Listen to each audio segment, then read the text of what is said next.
Hey everyone, good evening and welcome back to my new blog. तो friends, आज की video बहुत ही special होने वाली है, स्पेशली उन लोगों के लिए जिन लोगों को ये जानना था कि हमने कहाँ से कोर्स परचेज किया है, कितने का पड़ा है और कोचिंग कैसी है। क्योंकि जब से हमने आप लोगों के साथ शेयर किया है कि हमने बैच परचेज किया है, तब से आप लोगों के सिर्फ एक ही कमेंट्स आ रहे हैं कि आपने किस कोचिंग से बैच परचेज किया है, कितने का परचेज किया और वो कोर्स हमें अब मिल सकता है कि नहीं। तो बिल्कुल आपको मिल सकता है। वो 12 जून से कोर्स स्टार्ट है और हमने कितने का परचेज किया, किस तरीके से परचेज किया, क्योंकि उसमें आपके परचेज करने का कुछ तरीके हैं जिसपे आपको कुछ % का डिस्काउंट भी मिल सकता है। तो वो सब कुछ हम इस वीडियो में बात करेंगे। तो आप लोग वीडियो को पूरा देखिए। और आप लोग इतना ज्यादा परेशान हो जाते हैं ना कभी कभी कि मुझे समझ नहीं आता। आप लोग ये चीजें थोड़ा सा समझा करिए कि मैं भी एक एस्पिरेंट हूँ और मेरे पास जितना टाइम रहता है उसी के अकॉर्डिंग मैं आपके साथ वीडियो शेयर करती हूँ। और मैं कोशिश करती हूँ कि मैं डेली आप लोगों के साथ कम से कम एक वीडियो शेयर कर दिया करूँ। किसी भी दिन ऐसा नहीं होता है कि हमारे 2 से 3 वीडियो गए हों कि मैं आप लोगों के कमेंट्स को इग्नोर की हूँ। तो थोड़ा सा टाइम मुझे भी लग रहा है, क्योंकि इसी में अपनी बुक से भी पढ़ाई करनी है मुझे, जो हमने कोर्स परचेज किया है वहां से भी क्लासेज अटेंड करनी है, उसके बाद हमें प्रैक्टिस भी करनी है। क्योंकि मैं बार बार आप लोगों को कहती हूँ कि जब तक आप प्रैक्टिस नहीं करते हो आपका कॉन्सेप्ट क्लियर नहीं होता है। तो अभी हमारी चल रही है जियोग्राफी, और जियोग्राफी में आज हम अभी कंप्लीट करेंगे जो लेक्चर वो है दक्षिण अमेरिका। आपको पहले भी हमने बताया है कि वर्ल्ड का मैप हमने उतने अच्छे से नहीं पढ़ा है। हाँ, एक बार कोचिंग में पढ़ाया गया था तब हमने पढ़ा था। इससे पहले मैं सुपर टेट दे रही थी, तो सुपर टेट में वर्ल्ड मैप का कोई रोल नहीं होता है। उसमें कुछ रटे रटाए क्वेश्चन होते हैं, जैसे कौन सी जलधाराएं ठंडी हैं, कौन सी गर्म जलधाराएं हैं, इस तरीके के क्वेश्चन पूछ लेता है। उसके बाद घास के मैदान से कुछ क्वेश्चन पूछ लेता है, तो कुछ पौनों से क्वेश्चन पूछ लेता है। तो ये सब रटने वाले होते हैं और उसमें यहाँ नंबर ऑफ क्वेश्चन बहुत ही कम होते हैं, तो इस वजह से याद कर लेना आसान होता है। लेकिन यहाँ पे आपके जो क्वेश्चन होते हैं वो बहुत ज़्यादा हैं। तो जब तक आप मैप से रिलेट करके नहीं पढ़ेंगे तब तक वो क्लियरिटी आपको नहीं मिल पाएगी। आप कितनी चीज़ें रटेंगे, जितना ज़्यादा रटते जाएंगे कन्फ्यूजन उतना ही ज़्यादा बढ़ता जाएगा।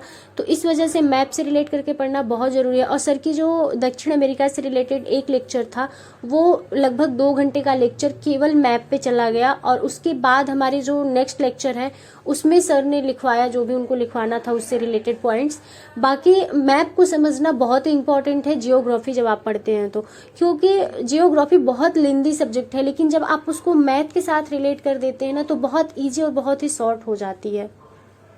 क्योंकि जब मैप का पिक्चर आपके दिमाग में होता है तो चीज़ों को रिलेट करना आसान हो जाता है। और साथ ही साथ मैप की वजह से जियोग्राफी काफ़ी इंटरेस्टिंग हो जाती है। नहीं, अगर आप मैप नहीं यूज करेंगे तो आप सोचिए कितनी चीज़ें रटेंगे। और कुछ कंट्रीज ऐसी हैं जो हम पढ़ते हैं तभी नाम सुनते हैं, हमें रोजमर्रा के जीवन में उसका कोई उपयोग नहीं है, हम कभी नहीं सुनते हैं उसका नाम, तो हमारे लिए बहुत नया होता है। जैसे हम ब्राजील को पढ़ रहे हैं, कोलंबिया पढ़ रहे हैं, उरुग्वे पढ़ रहे हैं, अर्जेंटीना पढ़ रहे हैं, चिली पढ़ रहे हैं, कितनी बार आपने नाम सुना है। तो जब आप मैप पढ़ते हैं तो मैप से आपके माइंड में एक पिक्चर क्रिएट होती है, जिसकी वजह से आपके लिए चीज़ें आसान हो जाती है। ऐसे आप बैठ के रखते रहिए दक्षिण अमेरिका के देश कोलंबिया, वेनेजुएला, सूरीनाम, जो कि आपके सूरीनाम बहुत ही इंपॉर्टेंट है। तो जियोग्राफी जब भी मैं पढ़ने बैठती हूँ मैप अपने साथ लेके ही बैठती हूँ। और इससे पहले भी पता था कि ये मैप है, लेकिन मैप को पढ़ा किस तरीके से जाता था ये नहीं पता था। जब से हमने कोचिंग में मैप पढ़ा है तब से मुझे मैप बहुत इंटरेस्टिंग लगने लगा है। और मैप मैं जब भी लेके बैठती हूँ जियोग्राफी पढ़ने, जियोग्राफी मेरे लिए आसान हो जाती है। बिना मैप के आज भी जियोग्राफी पढ़ने का मेरा बिल्कुल भी इरादा नहीं रहता है और ना ही मैं पढ़ पाती हूँ। अगर मैं ये कहूँ कि मैं रट लूंगी तो जियोग्राफी अपने आप में एक समंदर है, उसको रटना इतना आसान नहीं है। अब आ जाते हैं हम आप लोगों के कमेंट्स पे। जब से हमने आप लोगों के साथ शेयर किया है कि हमने एक बैच ले लिया है, तब से आप लोग कहाँ से ली हैं, कितने का पड़ा है, कब से स्टार्ट हुआ है, बहुत सारे सवाल आप लोगों के थे। तो मैं सोच रही थी कि मैं सारे टीचर के एक लेक्चर अटेंड कर लूं, उसके बाद मैं आपको पूरा कंप्लीट रिव्यू की एक वीडियो दे दूंगी। लेकिन आप लोगों के कमेंट्स इतना ज्यादा है और आप लोग इतना परेशान हो रहे हैं इस चीज को लेके, तो मैंने सोचा कि मैं जितना मैंने पढ़ा है उसका मैं आप लोगों को रिव्यू दे देती हूँ। आप लोगों को जो समझ में आएगा वो आप लोग करिएगा। तो आप लोग अलग अलग कोचिंग के नाम मैसेज करते हैं मुझे, तो मैं आपको बता दूं कि जिस कोचिंग से मैंने नहीं पढ़ा है मैं नहीं बता सकती हूँ कि वहाँ के टीचर कैसे हैं या वहाँ की फैकल्टी कैसी है, क्या पढ़ाते हैं वो लोग, क्या नहीं पढ़ाते हैं। हालांकि टीचर जो यूट्यूब पे पढ़ाते हैं, मुझे लगता है कि ऑफलाइन में आप कुछ भी पढ़वा सकते हो बैठा के, लेकिन ऑनलाइन में आप कुछ भी नहीं पढ़वा सकते हो, क्योंकि ना जाने कितने बच्चे आपकी वीडियो देखते हैं। तो मुझे लगता है कि जितनी भी कोचिंगें हैं, अगर ऑनलाइन आपको कोई बैच प्रोवाइड करा रही हैं तो अच्छा बैच होता है, एक तरीके से कह सकते हैं। बस फर्क इतना होता है कि कुछ कोचिंगें जो है वो एक्सपीरियंस टीचर ले आती हैं, कुछ कोचिंगें जो है वो न्यू टीचर लॉन्च करती हैं। तो ऐसा नहीं है कि जो न्यू टीचर होते हैं वो आपको अच्छे कंटेंट या अच्छे मटेरियल नहीं देते हैं। अब बात करते हैं हम कि हम किस कोचिंग से बैच परचेज किए हैं। तो हमने उत्कर्ष से लिया है, उत्कर्ष से ऑनलाइन हमने बैच परचेज किया है और वो फाउंडेशन बैच है। वो आपकी फी पूरी उसकी 7,000 रुपए है। लेकिन अगर आप जन सेवा केंद्र से परचेज करते हैं तो आपको 10% का डिस्काउंट मिलता है उस पे। तो बहुत मुश्किल होता है, जब मुझे कोर्स परचेज करना था 3 दिन लग गए थे ये ढूंढने में, क्योंकि कोई भी जन सेवा केंद्र वाला तैयार नहीं हो रहा था कोर्स परचेज करने के लिए। बहुत मुश्किल से एक जगह से मैंने कोर्स परचेज किया तो 100 रुपीज उन्होंने ले लिया। तो मान के चलिए मुझे 6400 का पड़ा है। तो फिर भी आपको 600 का बेनिफिट मिल जाता है तो कोई बुरा नहीं है। और अगर आप ऐसे अपने फोन से पेमेंट करते हैं तो आपको 7,000 पेमेंट करने पड़ेंगे।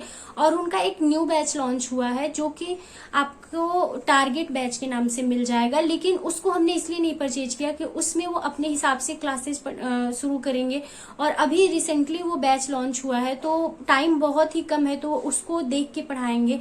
और हम जो पहले से वो 12 जून से बैच स्टार्ट है तो इस वजह से हमने उसको परचेज किया कि उसमें बहुत सारी क्लासेस चल चुकी हैं, बहुत सारी क्लासेस अभी चलनी बाकी हैं। तो उसमें कोई जल्दबाजी नहीं करेंगे, वो अच्छे से उसको कंप्लीट करेंगे। और फाउंडेशन कोर्स का मतलब ये होता है कि A to Z सब कुछ आपको बताना, सब कुछ पढ़ाना। तो मैं कोई रिस्क नहीं लेना चाह रही थी क्योंकि हमें मेंटली ये सियोरिटी मिल जाए कि नहीं, हमने सिलेबस को अच्छे से कवर किया हुआ है। बाकी हमारी मेहनत उसमें रहेगी ही, क्योंकि कहीं भी होता है अगर सिर्फ कोचिंग वालों के पढ़ाने से, केवल टीचर के पढ़ाने से अगर आपका सिलेक्शन हो जाता है तो कोई बच्चा खुद से मेहनत नहीं करता। और जितने लोग कोचिंग जाते हैं सबका सिलेक्शन हो जाता। तो आपको अपने से एफर्ट तो लगाने ही पड़ेंगे। लेकिन हमने बहुत कुछ सोच के फाउंडेशन बैच परचेज किया कि उसमें आपको सारी चीजें बताई जाएंगी, सारी क्लियरिटी होंगी। जैसे हिस्ट्री वगैरह में बेसिक चीजें हमको नहीं पढ़नी है, फिर भी मैंने सोचा कि रिस्क लेना अच्छी बात नहीं है। बेसिक चीजें आप अगर जानते हो, एक बार वापस से रिवाइज हो जाएगा, कोई प्रॉब्लम नहीं है। तो बहुत कैलकुलेशन के बाद मैंने ये बैच परचेज किया है। आप अपने हिसाब से देख लीजिएगा। अभी तक हमने हिस्ट्री के 1 लेक्चर अटेंड किए हैं, पॉलिटी के 1 लेक्चर अटेंड किए हैं, जियोग्राफी और साइंस के हमने कई लेक्चर अटेंड किए हैं। तो आप अपने हिसाब से देख लीजिएगा। टीचर अच्छे हैं, अभी तक जितने क्लासेस हमने अटेंड किए हैं सारे क्लासेस हमने नहीं लिए हैं, इस वजह से कंप्लीट रिव्यू हम आपको नहीं दे सकते हैं। आप जब उत्कर्ष का ऐप डाउनलोड करते हैं तो वहां पे 2 से 3 क्लासेस आपको ट्रायल के रूप में मिल जाती हैं। आप ट्रायल ले लीजिएगा, आपको समझ में आ जाएगा क्लासेस कैसी हैं कैसी नहीं है।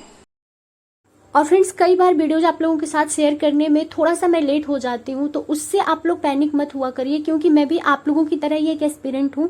बस फर्क इतना है कि मैं अपनी चीजें आप लोगों के साथ शेयर करती हूँ कि मैं क्या पढ़ती हूँ, कहाँ से पढ़ती हूँ, कैसे पढ़ती हूँ। और थोड़े बहुत जो मेरे पास नॉलेज है वो मैं आप लोगों के साथ शेयर करने की कोशिश करती हूँ, ताकि जो न्यू एस्पिरेंट हैं उनको एक आइडिया मिल सके, वो समझ पाए कि हमें क्या पढ़ना है, कैसे पढ़ना है और कहाँ से पढ़ना है। तो बस इन्हीं सारी चीज़ों के बीच में वीडियोस थोड़ी सी लेट हो जाती है, क्योंकि जब तक मैं कंप्लीटली श्योर नहीं हो जाती हूँ कि नहीं ये चीज़ें आप लोगों के साथ शेयर करनी ही चाहिए, तब तक मैं नहीं शेयर करती हूँ। जैसे ही मैंने कोर्स परचेज किया, अगर मैं तुरंत आप लोगों के साथ शेयर कर देती तो आप लोग वापस से क्वेश्चन करते कि कोचिंग कैसी है, वहाँ के टीचर कैसे हैं। तो ये चीज़ें मैं आपको नहीं बता पाती, इसका आंसर मैं आपको नहीं दे पाती। इसका आंसर मैं तभी आपको दे पाऊंगी जब मैं क्लासेस ले लूंगी। और अब अगर अभी तक आपने कोई कोचिंग नहीं परचेज किया है तो मुझे नहीं लगता है कि 2-4 दिन में कुछ नुकसान हो जाएगा। लेकिन आप लोग बहुत ज़्यादा पैनिक होने लगते हैं किसी भी चीज़ को लेकर। जैसे बुक लिस्ट वाली वीडियो कोई कब तक आएगी, लेकिन बुक लिस्ट की वीडियो मैंने पूरी क्लियरिटी के साथ दी, ऐसा कोई भी पॉइंट नहीं था जिसको हमने उसमें मिस किया है। तो ऐसे ही मैं सोचती हूँ कि जब मैं पूरी तरीके से श्योर हो जाऊं तब मैं आप लोगों तक वीडियो पहुंचाऊं, क्योंकि कोई मतलब नहीं होता है। मैं यहाँ वो सबका है कि अगर कोई कुछ काम कर रहा है तो कुछ बेनिफिट सोच के ही काम कर रहा है, लेकिन मेरा मकसद इतना है कि हमारे बेनिफिट के साथ आपका नुकसान नहीं होना चाहिए। तो बस इस वजह से मैं वीडियो थोड़ी लेट आपको प्रोवाइड कराती हूँ। मुझे भी पता है कि जितनी जल्दी मैं वीडियो आपको दूंगी उतना ज़्यादा व्यूज आएंगे, चैनल मेरा ग्रो करेगा। लेकिन सिर्फ चैनल ग्रो कराना मेरा मकसद नहीं है। मेरा मकसद ये है कि जितने लोग मेरे साथ जुड़े हैं उनको अच्छे कंटेंट मिले, उनको अच्छी जानकारी यहाँ से मिले, और जो भी जानकारी है वो आपके एग्जाम के लिए यूजफुल हो। तो अभी मैं हिंदी के शब्द शुद्धि वाले चैप्टर से प्रैक्टिस कर रही हूँ, क्योंकि अभी जस्ट इसके बाद मुझे प्रैक्टिस सेट लगाने होंगे। तो इसी वजह से हमने सोचा कि एक बार रिवाइज कर लेते हैं तो हमें प्रैक्टिस सेट लगाने में आसानी रहेगी।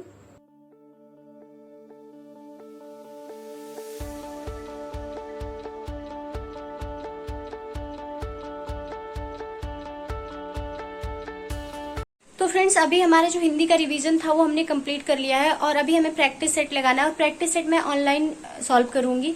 तो इस वजह से इस वीडियो को यहीं पे एंड करना पड़ रहा है। मैं आप लोगों से मिलती हूँ नेक्स्ट वीडियो में। वीडियो पसंद है तो वीडियो को एक लाइक जरूर कर दीजिएगा और चैनल पे नए हैं तो चैनल को सब्सक्राइब करके बेल आइकन प्रेस कर दीजिएगा, जिससे मेरी आने वाली वीडियो का नोटिफिकेशन आप सभी को मिल सके। और आप लोगों की कोई भी क्वेरीज हो तो कमेंट बॉक्स में जाकर कमेंट कर दीजिएगा। चलिए मिलते हैं नेक्स्ट वीडियो में, तब तक के लिए बाय बाय।